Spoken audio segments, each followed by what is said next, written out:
Deuxième étape, le poulet.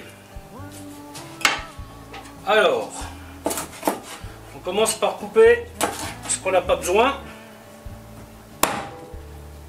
J'ai préparé ma casserole pour faire mon jus.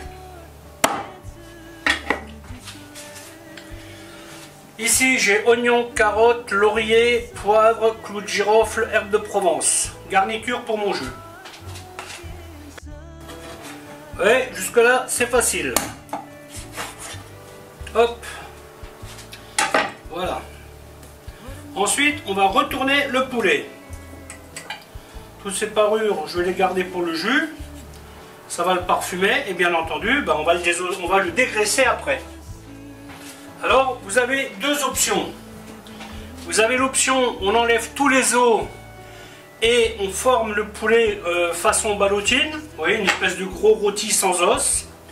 Ou alors on reconstitue le poulet et donc on garde les os des cuisses et les os des ailes. Alors aujourd'hui pour le moment je ne suis pas encore vraiment décidé parce que moi ce poulet je vais le mettre en croûte.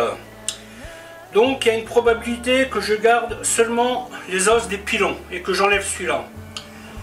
Ça sera plus facile à couper en fait, parce que si je laisse les os là, vous voyez, l'idée c'est de pouvoir couper des belles tranches.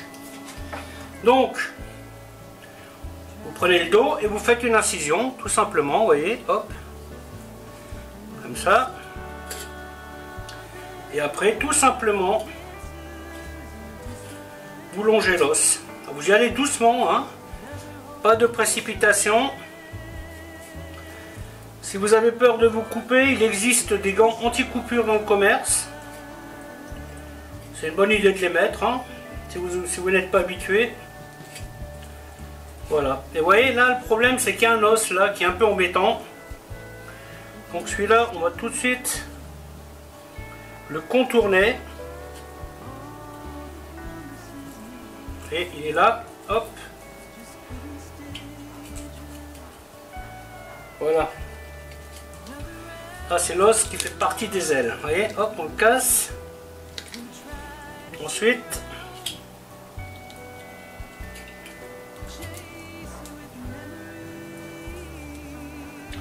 voilà.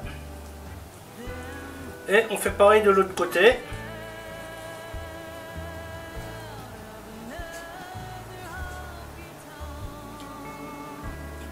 Toujours pareil, on fait doucement, doucement.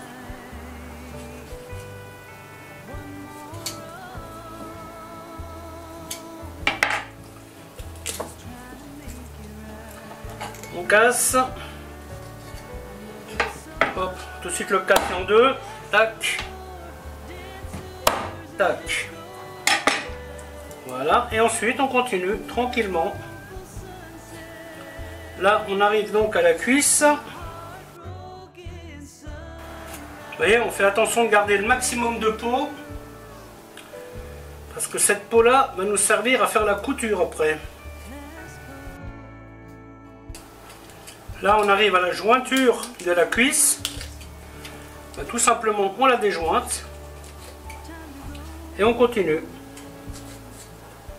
Vous voyez, hop.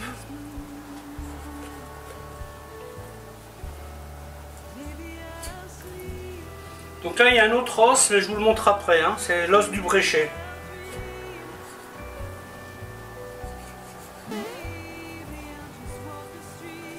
Voilà, on a presque une moitié de faite, vous voyez. Et toujours pareil, on continue toujours de longer l'os. Ici, vous avez une autre jointure. C'est donc la jointure de l'aile. Hein. Pareil, hop, on passe à côté. Et on continue.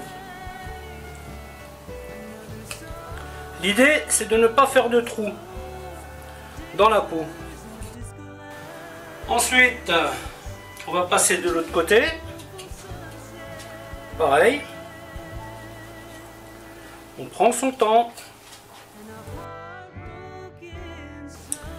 La jointure de la cuisse. Pareil, on déjointe. Et on continue.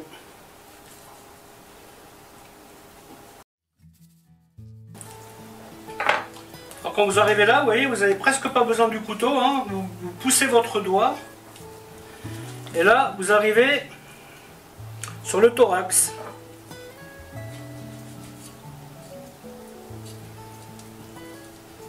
Vous voyez, hop. Ici, vous avez le fameux os du bréchet, là. Celui-là, je l'enlèverai après. Ensuite, on fait pareil de l'autre côté. On longe le thorax avec le doigt, tout simplement. Vous voyez, parce que là, la peau ici, elle est très très fine, hein.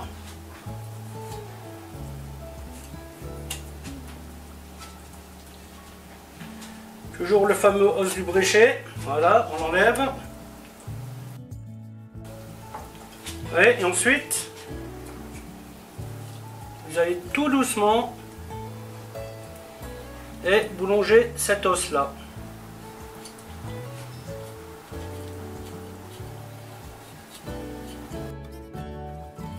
Voilà, vous voyez. Ça, je vais enlever. Voilà. Et bien sûr, il faut enlever cet os là.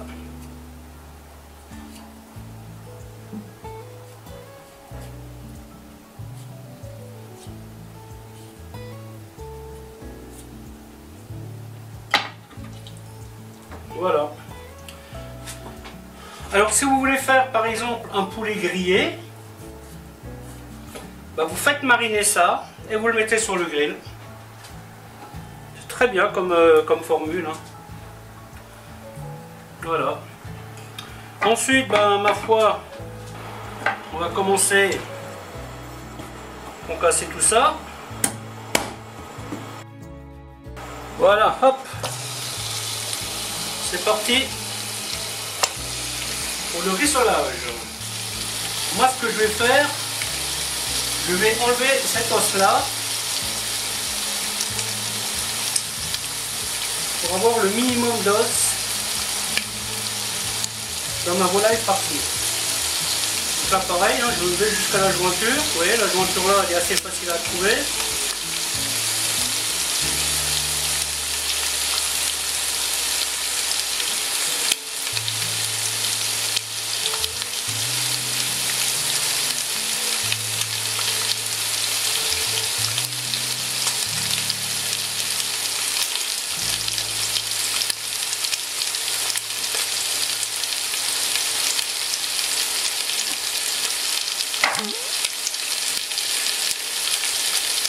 Vous voyez, donc il restera 4 os. Ces deux-là, ces deux-là.